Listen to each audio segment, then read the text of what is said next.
টেকসই অর্থনীতির মূল চালিকা শক্তি হল নিরবচ্ছিন্ন দ্বিপক্ষীয় বাণিজ্য, কিন্তু কখনো কখনো কূটনৈতিক টেবিলের ঠান্ডা লড়াই কিংবা নীতিমালার অদৃশ্য দেয়াল চেনা বাজারকেও করে তোলে সম্পূর্ণ অচেনা। নিকটতম প্রতিবেশীর বিশাল বাজারে প্রবেশাধিকার যখন সহজ হওয়ার কথা, ঠিক তখনই সেখানে তৈরি হয়েছে এক অলিখিত মনস্তাত্ত্বিক দূরত্ব। ফলে দুই ভূখণ্ডের দীর্ঘদিনের বাণিজ্যিক সমীকরণে এক বড় ধরনের রূপান্তর লক্ষ্য করা যাচ্ছে, যা ভাবিয়ে তুলেছে দেশের নীতি নির্ধারকদের। বাংলাদেশি পণ্যের এক সময়ের সম্ভাবনাময় বাজার ভারতে বর্তমানে বইছে মন্দার হাওয়া। স্থলবন্দরের সুবিধা সংকুচিত করে দূরবর্তী সমুদ্রপথ ব্যবহারের নতুন নিয়মে পণ্যের লজিস্টিক্স ও পরিবহন খরচ আকাশ ছুঁয়েছে। ফলে প্রতিযোগিতার বাজারে টিকতে না পেরে মুখ থুবড়ে পড়েছে দেশের তৈরি পোশাক ও পাট খাতের মতো প্রধান রপ্তানি পণ্য।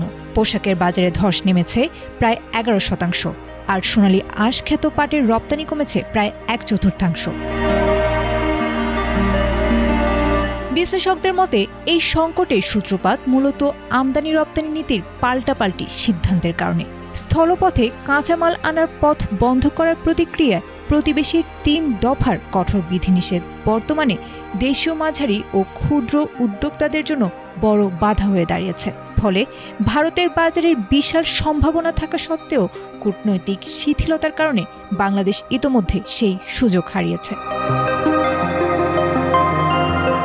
বিশ্ব বাণিজ্যের মঞ্চে ভারতের অবস্থান যখন সুসংহত হচ্ছে, তখন ঢাকার এই রপ্তানি পতনকে দীর্ঘমেয়াদী ক্ষতি হিসেবে দেখছেন অর্থনীতিবিদরা। তাদের মতে এটি কোনো স্থায়ী বাণিজ্যিক সমস্যা নয়, বরং নীতি নির্ধারণী ও কৌশলগত বোঝাপড়ার ঘাটতি।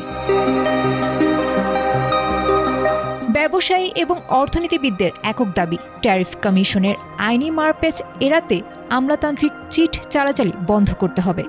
বর্তমান প্রেক্ষাপটে শীর্ষ রাজনৈতিক পর্যায় থেকে কার্যকর ও দ্বিপক্ষীয় কূটনৈতিক আলোচনার উদ্যোগী পারে প্রতিবেশীর বাজারে বাংলাদেশি পণ্যের সুদিন ফিরিয়ে আনতে। আয়েশা আক্তার, এটিএন বাংলা।